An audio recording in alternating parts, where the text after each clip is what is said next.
उत्तराखंड में आज rescue operation पूरा होने की उम्मीद है। अब तक करीब 1,04,000 लोगों को सुरक्षित निकाला गया है, लेकिन सैलाब के बाद लापता हुए 3,000 से ज्यादा लोगों का कोई सुराग नहीं है। हालांकि सरकारी आंकड़ों के मुताबिक सिर्फ 344 लोग लापता हैं। उत्तराखंड सैलाब में लापता हुए लोगों का पता लगाने के लिए जी मीडिया ने एक मुहिम शुरू की है। आप भी इस मुहिम का हिस्सा बन सकते हैं और लापता लोगों की सूचना जी मीडिया तक पहुंचा सकते हैं। सेनाध्यक्ष जनरल बिक्रम सिंह के मुताबिक करीब 2,500 लोग अब भी बद्रीनाथ में फंसे हुए हैं। सेनाध्यक्ष आज रेस्क्यू ऑपरेशन में शामिल जवानों की हौसला अफजाई के लिए उत्तराखंड पहुंचे हैं। केदारनाथ में विधि विधान से पूजा अर्चना शुरू करवाने के लिए मंदिर कमेटी के 10 सदस्य आज हेलीकॉप्टर के जरिए वहां पहुंचेंगे। पहले मंदिर का शुद्धिकरण किया जाएगा। उम्मीद की जा रही है कि 15 दिन के भीतर केदारनाथ मंदिर में पूजा शुरू हो जाएगी। माफिया डॉन अबू सलेम पर तलोजा जेल में हुई फायरिंग पर सवाल उठ रहे हैं। पहला, जेल में आखिर पिस्तौल कैसे पहुंची? दूसरा, उस पर नजदीक से फायरिंग होने के बावजूद गोली कैसे उसे छूते हुए निकल गई? गृह मंत्री आर पाटिल ने कहा है कि जो भी दोषी पाया जाएगा उसे बर्खास्त किया जाएगा।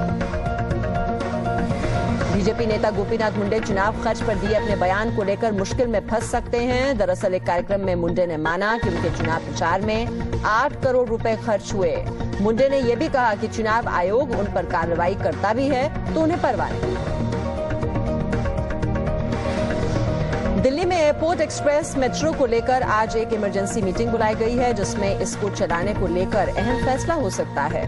बताया जा रहा है कि एयरपोर्ट मेट्रो चलाने वाली कंपनी ने 1 जुलाई से सेवा बंद करने को कहा है। रेल मंत्री आज एसएमएस के जरिए ट्रेन टिकट बुकिंग की सुविधा का उद्घाटन करेंगे।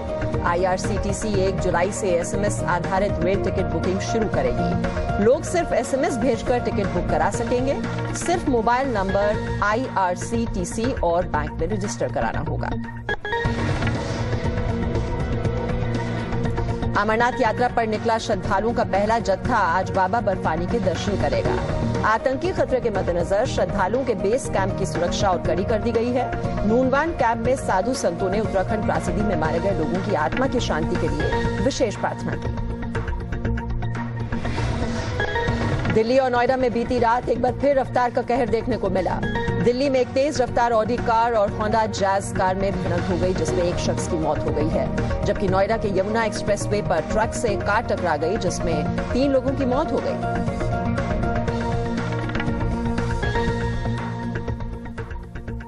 नमस्कार, स्वागत है आपका जी मीडिया में। मैं हूं मीमांसा मलिक। बीजेपी नेता गोपीनाथ मुंडे चुनाव खर्च पर दिए अपने बयान को लेकर मुश्किल में फंस सकते हैं। दरअसल मुंबई में गुरुवार को एक कार्यक्रम के दौरान गोपीनाथ मुंडे ने माना है कि पिछले लोकसभा चुनाव के दौरान उनके चुनाव प्रचार में 8 करोड़ रुपए खर्च हुए हैं। बीएससी में कार्यक्रम के दौरान मुंडे ने माना है कि जब वो पहली बार चुनाव लड़े थे तो प्रचार पर 29,000 रुपए खर्च आया था, लेकिन अब चुनाव लड़ना इतना महंगा हो गया है कि बीते चुनाव के दौरान प्रचार पर 8 करोड़ रुपए खर्च हुए। मुंडे यही नहीं रुके। मुंडे ने कहा कि अगर चुनाव आयोग अब इस पर उनके खिलाफ कोई कार्रवाई भी करता है तो उन्हें परवाह नहीं है। आपको बता दें, नियमों के मुताबिक लोकसभा चुनाव में कोई भी उम्मीदवार अधिकतम 40 लाख रुपए ही खर्च कर सकता है। ऐसे में बड़ा सवाल ये कि मुंडे के इस खुलासे के बाद क्या चुनाव आयोग उनके खिलाफ कार्रवाई करेगा? पहिली निवडणूक मी 29,000 जिंकलो, ज्यामध्ये 22,000 निधी मला मिळाला। मला 7,000 रुपये खर्च करावे लागले आणि गेले वर्षीची निवडणूक मी 8 कोटी रुपये खर्च करून इलेक्शन वाले नसतील तर, आणि आता इलेक्शन केस झाली तरी मी आता काय 5-6 महिने राहिले, एवढा पैसा लागतो। तो ये सुनिए आपने गोपीनाथ मुंडे की बात, और ये जो बयान जारी किया गया है, जो बात मानी है गोपीनाथ मुंडे ने, क्या इसकी वजह से उन्हें खामियाजा भुगतना पड़ेगा? चुनाव आयोग उनके खिलाफ क्या कार्रवाई कर सकता है? इस पर और जानकारी के लिए इस वक्त हम सीधे रुक करेंगे न्यूज रूम से। हमारे साथ हमारे सहयोगी संजय सिंह जुड़ रहे हैं। संजय, वैसे तो सभी जानते हैं चुनावों में कितना खर्च आता है और भारी भरकम खर्च करते हैं नेता, ये भी सब जानते हैं, लेकिन सार्वजनिक तौर पर यह बात स्वीकार करना, और वो भी ऐसे वक्त में जब चुनाव जल्द होने वाले हैं, आखिरकार क्या मकसद रहा होगा गोपीनाथ मुंडे का? क्या उन्होंने ये सोचा नहीं कि चुनाव आयोग उन पर ये लगा सकता है और कुछ कार्रवाई उनके खिलाफ कर सकता है? जी देखिए, मुंडे बहुत पुराने राजनीतिज्ञ हैं, मजे हुए राजनीति हैं, तो उन राजनीतिज्ञ हैं तो उन्हें पता तो बिल्कुल है कि इसके बारे में उनके खिलाफ क्या कार्रवाई हो सकती है। तो या तो ये जबान फिसली वाली बात है या अनजाने में जो सच्चाई है वो मुंह से निकल गई, क्योंकि एक तरह से ये राजनीति में ओपन सीक्रेट है कि ज्यादातर लोग जानते हैं कि 40 लाख रुपए के अंदर एक चुनाव का लड़ना काफी मुश्किल काम होता है। और मुंडे ने जब 8 करोड़ की बात कही है तो उन्होंने एक तरह से बहुत एक बड़ी खबर को हवा दे दी है, बात को हवा उन्होंने दे दी है। और इसके बारे में मुंडे के खिलाफ कार्रवाई भी हो सकती है। उनके जो कोई विरोधी है वो उनके खिलाफ चुनाव आयोग में शिकायत दर्ज करा सकते हैं। चुनाव आयोग सुओ मोटो अपने आप से ही इसका संज्ञान लेकर उनके खिलाफ कार्रवाई की प्रक्रिया शुरू कर सकता है। खास बात यह है कि मुंडे को एहसास था, मुंडे ये भी कहते हैं अगर चुनाव आयोग वाले यहाँ पर न हो, वैसे अगर चुनाव आयोग वाले हो भी तो भी फर्क क्या पड़ता है, क्योंकि अगर मैं चुनाव रद्द भी हो गया तो सिर्फ 5-6 महीने ही रह गए हैं अगले चुनाव में। यानी एक जानते बूझते हुए और कैलकुलेशन करते हुए मुंडे ने ये बात कही है। और उन्हें पता है कि अगर आज उनका चुनाव रद्द होता है तो 5-6 महीने की बात है, अगला चुनाव तो 5-6 महीने में आ जाएगा। 4.5 साल तो कट चुके हैं। जी, एक बार गोपीनाथ मुंडे की बात हम एक बार फिर से सुना देते हैं संजय, फिर हम आपके पास लौट कर आ रहे हैं। जो बात उन्होंने ये बात स्वीकार की है कि इतना ज्यादा खर्च आता है चुनावों में और चुनाव प्रचार पर उन्होंने 8 करोड़ रुपए खर्च किए थे, ये बात स्वीकार की है गोपीनाथ मुंडे ने। पहिली निवडणूक मी 29,000 जिंकलो, ज्यामध्ये 22,000 निधी मला मिळाला, मला 7,000 रुपये खर्च करावा लागले। आणि गेले वर्षीची निवडणूक मी 8 कोटी रुपये खर्च करून, इलेक्शन वाले नसतील तर, आणि आता इलेक्शन केस झाली तरी मी आता काय 5-6 महिने राहिले, एवढा पैसा लागतो। और गोपीनाथ मुंडे के इस बयान पर राजनीतिक दलों की अलग अलग राय है। ये सबसे ज्यादा ब्लैक मनी से खेल करने वाली पार्टी है।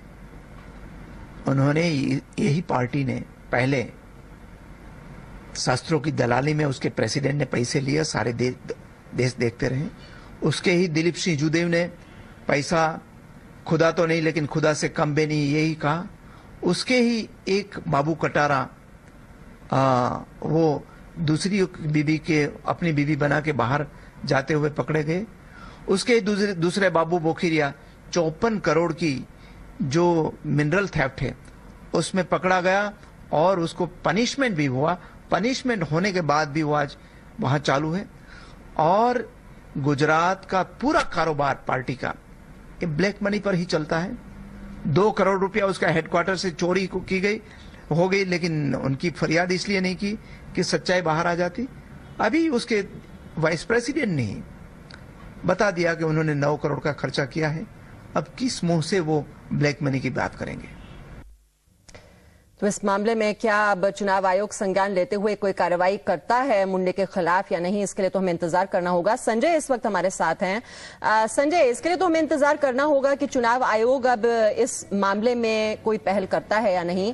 लेकिन अब नए सिरे से बहस एक बार फिर शुरू हो जाएगी, जो कि कई नेता पहले भी ये बात कह चुके हैं कि जो 40 लाख की जो आधिकारिक तौर पर एक लिमिट सेट की गई है उसमें मुमकिन नहीं है कि आप सारे खर्च उठा लें और चुनाव करा लें। तो ऐसे में अब कुछ नेता फिर से इस बात की वकालत कर सकते हैं कि ये जो ऑफिशियल लिमिट सेट की गई है इसको अब और ज्यादा बढ़ाया जाए।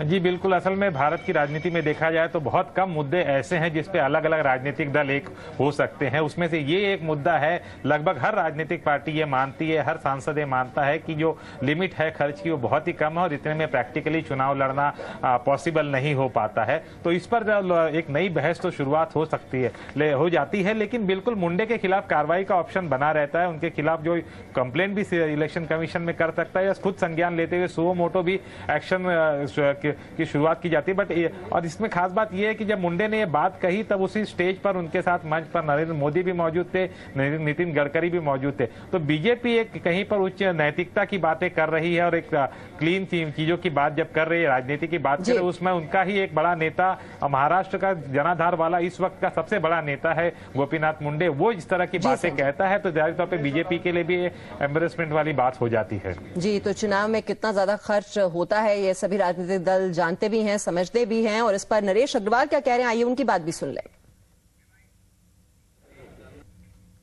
कि कम से कम मुंडे जी ने सही बात तो कही। हम सब राजनीतिक दलों को और राजनीतिक व्यक्तियों को इस बात पे बहुत तकलीफ है। एक तरीके से ऐसा लग रहा कि डेमोक्रेसी पैसे पे चली जा रही।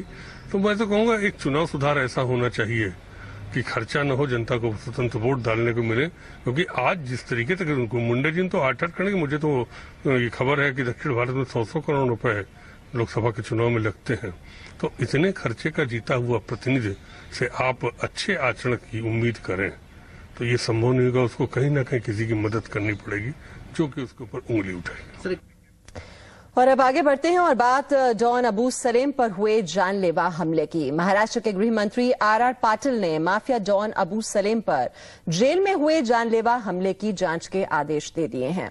पाटिल ने कहा है कि जो भी पुलिस वाले जांच में दोषी पाए जाएंगे उन्हें बर्खास्त किया जाएगा। बीती रात नवी मुंबई की तलोजा जेल में कैद सलेम पर जानलेवा हमला किया गया था।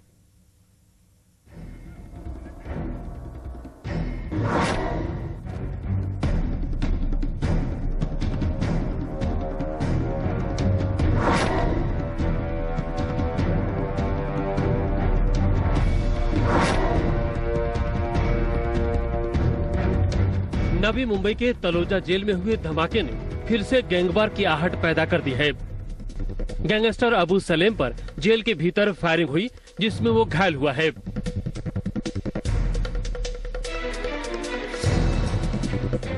उसके सिर्फ हाथ पे, राइट हैंड पे फर्स्ट जो फिंगर है जिसे हम पॉइंट आउट करते हैं उसके एंड पे अराउंड दिस प्लेस पे लगी। सर जिसने गोली चलाई है बताया जाता है कि भरत नेपाली गिरोह का है। सर कितनी गोलियां चलाई होंगी? इनिशियल जो है उसमें तपास में ये है कि 2 गोलियां। घटना गुरुवार रात 8:30 बजे की है। वारदात के वक्त सलेम जेल की अंडा सेल के भीतर था। पुलिस के मुताबिक देवेंद्र बाबूराव जगताप ने उस पर पिस्तौल से हमला किया। छिपाकर लाई गई पिस्तौल से जगताप ने 2 राउंड फायरिंग की, जिनमें से एक गोली सलेम के दाहिने हाथ की उंगली में लगी। न्यूमरस एप्लीकेशंस हमने डाली थी टाडा कोर्टों में, सुप्रिंटेंडेंट के सामने कि भाई हमको है प्रॉब्लम, आप इसका कुछ हल कीजिए, लेकिन सभी ने इग्नोर किया। अब इसके बाद मतलब आगे क्या लीगल प्रोसीजर के लिए कुछ? अब मैं फर्दर एप्लीकेशंस और डालूंगी कोर्ट के अंदर। देखिए अब तो सुनवाई हो सकती है मेरी एप्लीकेशन पे। अब तो जेन्युइन लगेगा कि हाँ सही में ऐसे हम जो कहते हैं वो सही हो रहा है हमारे साथ। जगताप के खिलाफ पहले से हत्या और डकैती के मामले चल रहे हैं। पहले वो छोटा राजन गैंग से जुड़ा हुआ था।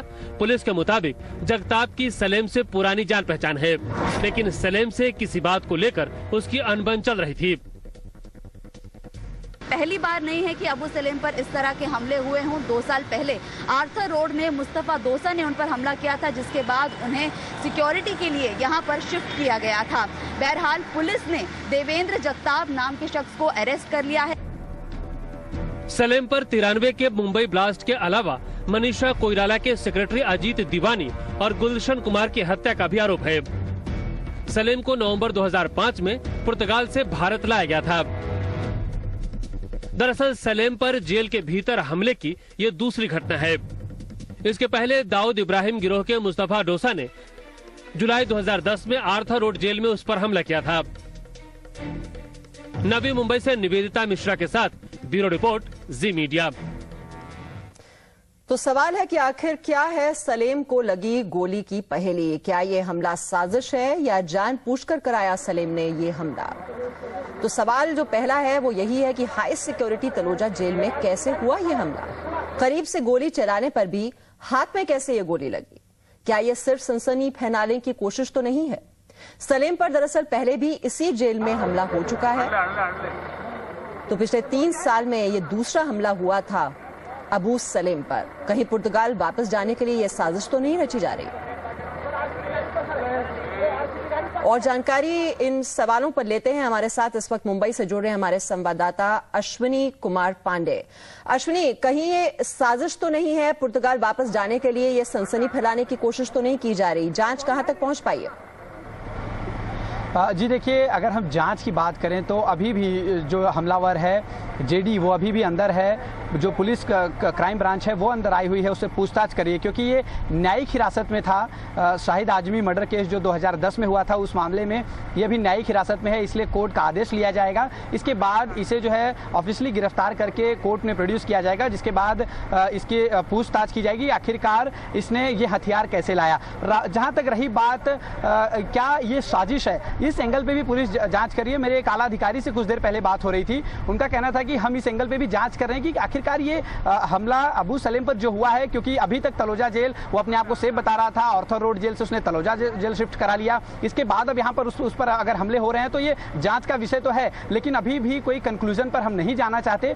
कई हमारे पास सवाल हैं। सबसे पहला सवाल हम ये सॉल्व करना की जा रही है, लेकिन सवाल ये भी है कि आखिरकार ये पिस्टल जेल में कैसे पहुंच गई, और जब ये गोली मारी गई तो इतनी करीब से जब ये गोली मारी गई थी तो ये हाथ में कैसे लगी। और इसी वजह से ये सवाल कहीं ये साजिश तो नहीं बुनी जा रही पुर्तगाल वापस जाने के लिए। इन्हीं सवालों के साथ लेंगे यहां पर एक छोटा सा ब्रेक और आगे आपको दिखाएंगे क्या दिल्ली में बंद होगी एयरपोर्ट मेट्रो।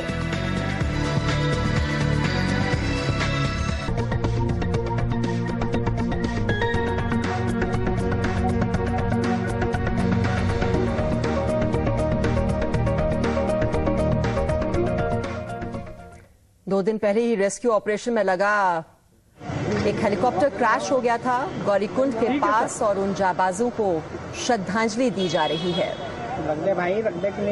तो रेस्क्यू ऑपरेशन में लगा हुआ था हेलीकॉप्टर Mi-17V5 जो कि दुर्घटनाग्रस्त हो गया था। खराब मौसम इसकी वजह थी।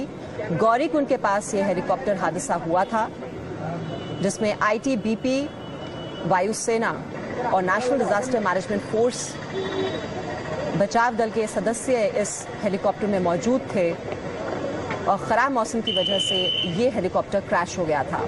उन्हीं जाबाजों को इस वक्त श्रद्धांजलि दी जा रही है।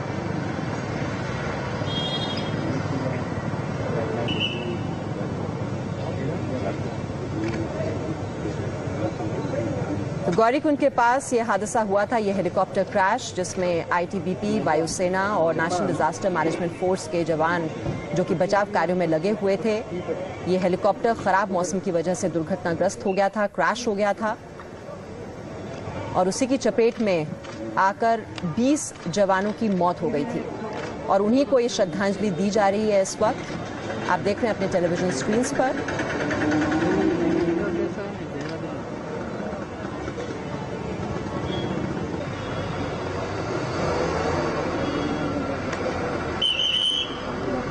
और अब बढ़ते हैं अगली खबर की ओर। दिल्ली में एयरपोर्ट एक्सप्रेस मेट्रो को लेकर आज एक इमरजेंसी मीटिंग बुलाई गई है जिसमें इसको चलाने को लेकर अहम फैसला हो सकता है।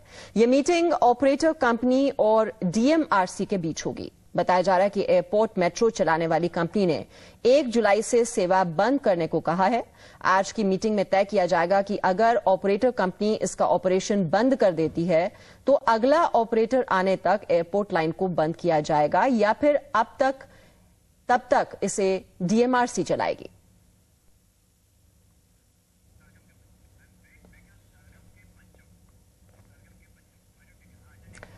लेंगे यहां पर एक छोटा सा ब्रेक और आगे आपको दिखाएंगे सरगम के पंचम।